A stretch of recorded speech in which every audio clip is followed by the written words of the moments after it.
भारत के 72वें गणतंत्र दिवस की गूंज दुनिया भर में सुनाई दी और शायद आजादी के बाद से अब तक ये पहला ऐसा मौका था जब एक तरफ अडानी अंबानी वाली भाजपा सरकार और दूसरी तरफ किसानों का त्वरित आंदोलन। एक तरफ गणतंत्र दिवस की परेड तो दूसरी तरफ किसानों की ट्रैक्टर परेड एक नया इतिहास रच रहा था। लेकिन ये किसी ने नहीं सोचा था कि देश के प्राचीर लाल किला पर जहां देश का आन बान शान तिरंगा लहराता है, वहां किसी खास धर्म का भी झंडा लहराएगा।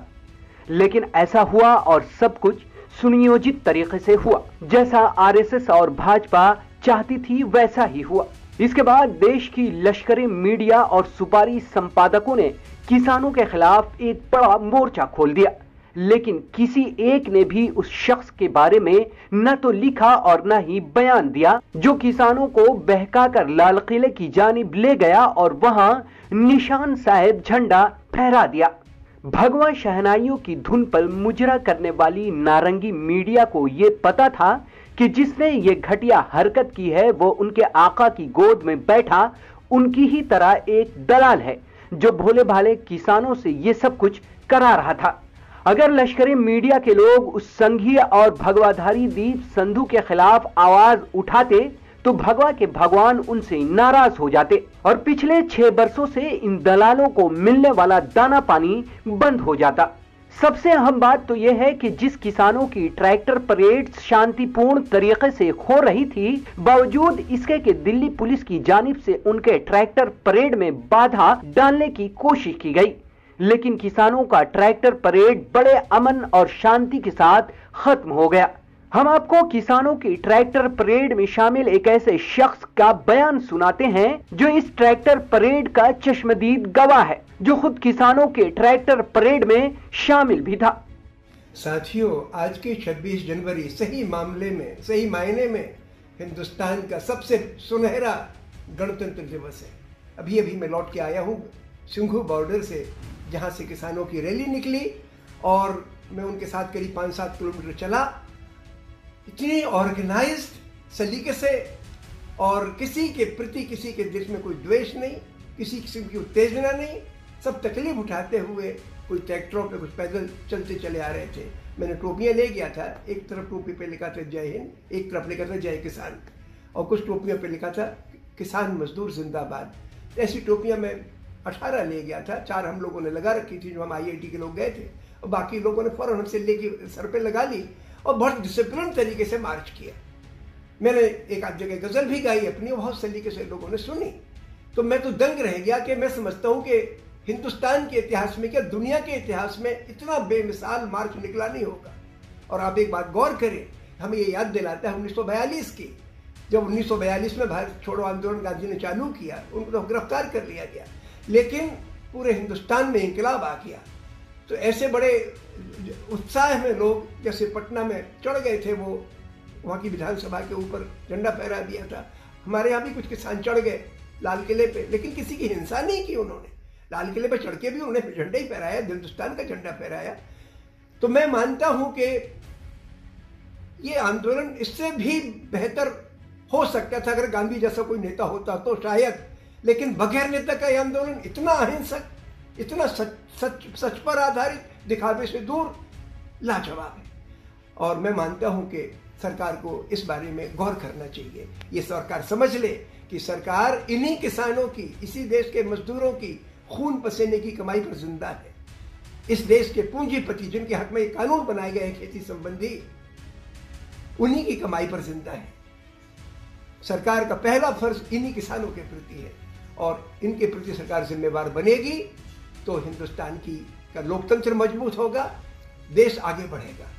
हम चाहते हैं सारा का हर देशवासी इस वक्त अपने किसान। दरअसल ये आरएसएस और भाजपा का एक प्लान था, लेकिन उन्हें कामयाबी नहीं मिली, बल्कि उनके इस खेल का पर्दाफाश हो गया और वो दुनिया के सामने एक बार फिर से बेनकाब हो गए।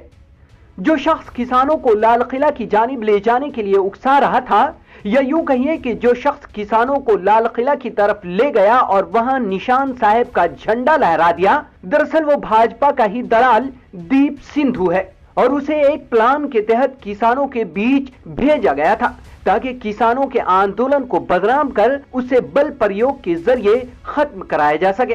सोशल मीडिया पर भाजपा के उस दलाल दीप सिंधु का फोटो वायरल हो रहा है, जिसमें दीप सिंधु भाजपा सांसद सन्नी देओल और खुद देश के प्रधान सेवक और दुनिया के सबसे अमीर फकीर मोदी जी के साथ नजर आ रहा है।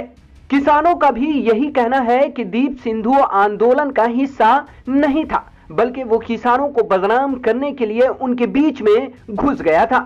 किसान नेता ने खुद इस बात का इंकिशाफ किया है। साथियों नमस्कार। साथियों, आज की जो घटना हुई है लाल किले पे, वो उसको एक तरह से धार्मिक रंग देना जो है वो निंदनीय है। और हमारा जो आंदोलन है वो केवल किसानों का है, जन आंदोलन है, ये धार्मिक आंदोलन बिल्कुल नहीं है। और दीप सिंधु ने जो किया है हम उसकी कड़े शब्दों में निंदा करते हैं और हमें लगता है वो सरकार का दलाल है। बहुत दिन पहले से गड़बड़ कर रहा है, हर बार जो किसान नेता है उनके विरुद्ध बोलता है, भड़काता है उनके खिलाफ, हर बार का यही काम है। और आज जो उसने किया वो अति निंदनीय है। हमारा लाल किले पे जाने का कोई प्रोग्राम नहीं था, वो बागी होके गया है और लोगों को भी उसके जो बहकावे में इस बात पे आगे कि हम रिंग रोड पे जाएंगे, लोगों को भी ये मालूम नहीं था कि लाल किले पे जाएगा। तो हम उसकी कड़े शब्दों में निंदा करते हैं और ये आंदोलन जो है इसको बिल्कुल किसानों का आंदोलन है और किसानों का ही रहेगा। तो कोई भाई किसी तरह के बहकावे में ना आए और कोई भाई किसी तरह की कोई जो है वो गलतफहमी में ना पड़े। और हम सरकार की भी निंदा करते हैं, दिल्ली प्रशासन की निंदा करते हैं जिसने आज किसानों पे गोलियां दागी और किसानों को शहीद किया। पहले से जो सरकार का रवैया था वो अच्छा नहीं था। हम जो रूट मांग रहे थे वो रूट देने में सरकार को नुकसान नहीं था। ये जो यहाँ के प्रशासन ने किया है ये उसकी गलती है, भारी गलती है। कई बार मैं उनको चेता चुका था कि आप ये रोड जो है ये रास्ता हमें दीजिए, ये ना देना गलत होगा, लोग बागी हो जाएंगे। लेकिन यहाँ के प्रशासन ने बड़ी भारी गलती की है। अगर पहले से सही रास्ता देते तो पहले से ये रूट सही बनते और लोग बागी ना होते। लेकिन अब भी मैं बेनती करूंगा कि ये आंदोलन ये धार्मिक आंदोलन नहीं है, केवल किसानों का आंदोलन है और किसानों का आंदोलन नहीं रहेगा। और दीप सिंधु जैसे जो लोग हैं उनसे सभी भाई बचें, अफवाहों से सभी भाई बचें। सभी का धन्यवाद। एक ऐसा ही वीडियो दीप सिंधु का वायरल हो रहा है जिसमें वो किसानों को लाल किला की तरफ जाने के लिए उकसा रहा है, जबकि वो एक दूसरे वीडियो में किसानों के सवाल किए जाने पर भाग खड़ा होता है। स्क्रीन पर चल रहे एक वीडियो में वो भीड़ को उकसा रहा है और लाल किले की जानिब चलने को कह रहा है, जबकि एक दूसरी वीडियो में दीप सिंधु पहले ट्रैक्टर पर सवार होकर किसी से वीडियो कॉल पर बात कर रहा होता है। लेकिन जैसे ही किसान उससे सवाल करते हैं वो वहां से भाग खड़ा होता है। दरअसल दीप सिंधु आरएसएस का दलाल होने के साथ साथ भाजपा का प्रचारक भी है। ये सब कुछ उसी तरह से प्री प्लान होता है जिस तरह से दिल्ली के जामिया और जाफराबाद में हुआ था। भाजपा के दलालों और संघीय आतंकियों ने सीएए और एनआरसी के प्रदर्शनकारी के बीच घुसकर पुलिस पर पथराव कर दिया था और देखते ही देखते जाफराबाद का इलाका शमशान बन गया था। और ये सब कुछ सिर्फ सरकार के खिलाफ उठने वाली आवाज को दबाने के लिए किया गया था। अब सरकार उन प्रदर्शनकारियों के खिलाफ केस दर्ज करेगी जिन्होंने ये गुनाह किया ही नहीं है, ताकि किसानों के आंदोलन को कमजोर किया जा सके और सरकार के खिलाफ उठी किसानों की आवाज को जमीन में दफन कर दिया जाए। अब उस दीप सिंधु का वो बयान सुनाते हैं जिसमें वो खुद इस बात का इकरार कर रहा है कि उसने लाल किला पर निशान साहिब लहराया है। चार तरफ से बॉर्डर जो हमारे किसान जथेबंदियां या हमारे लोग हैं उन्होंने चारों तरफ से वो बॉर्डर एक ऑब्स्टैकल जो वहां बैरिकेड की हुई थी, बैरिकेडिंग उसको तोड़ के आगे बढ़े, उसको तोड़कर आगे बढ़े और वो सब जैसे हम सब रेड फोर्ट की लाल किले की तरफ चले गए।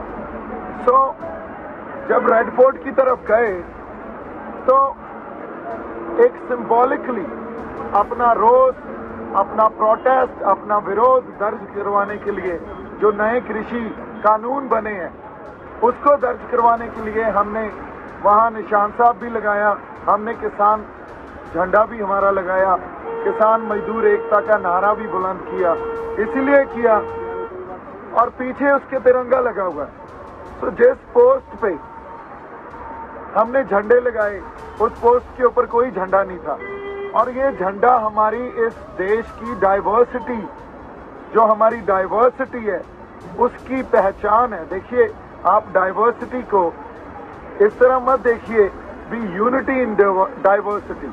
डाइवर्सिटी का एक्चुअल मीनिंग जो यूनिटी इन डाइवर्सिटी या हमारे गुरु साहिबान या श्री गुरु ग्रंथ साहब से हमने सीखा है, different but equal. So different but equal जो डाइवर्सिटी है उसको समझने की कोशिश कीजिए। तो इस देश की एकता और अखंडता के ऊपर किसी ने सवाल नहीं उठाए हैं, किसी ने वहां से फिरकू और भड़काने वाली बातें नहीं की हैं। लाखों लोगों ने, इतनी बड़ी मोबिलाइजेशन हुई, लाखों लोग इस बहाव में बहे। वो एक ऐसा बहाव है, अगर आप उस बहाव को नहीं समझेंगे और उसको सिर्फ आज की घटना को आइसोलेशन में देखने लगेंगे तो हम बहुत बड़ी गलती कर जाएंगे। ये एक पहले जो प्रोसेस चल रहा था उसकी कंटिन्यूशन है। इतने समय से हमें 6-6, 7-7 महीने हो गए ये प्रोटेस्ट करते हुए। उस प्रोटेस्ट में 6-7 महीनों की कंटिन्यूशन है जो ये चल रहा है, जो आज हुआ। तो इसको आइसोलेशन में मत देखिए। ये घटना भाजपा और संघीय आतंकियों का एक बार फिर से दिल्ली को जलाने का मंसूबा तहस नहस हो गया और जिसे लश्करे मीडिया ने पूरी बेईमानी वाली ईमानदारी के साथ इन संघी भगवाधारियों का साथ दिया और बहुत ही आसानी से उनकी गलतियों का इल्जाम किसानों के सर मढ़ दिया। अभी के लिए इतना ही। अगर आपने अब तक द वीपीएन टीवी को सब्सक्राइब नहीं किया है तो अभी करें, इसे लाइक और शेयर जरूर करें। तब तक के लिए दीजिए इजाजत। नमस्कार।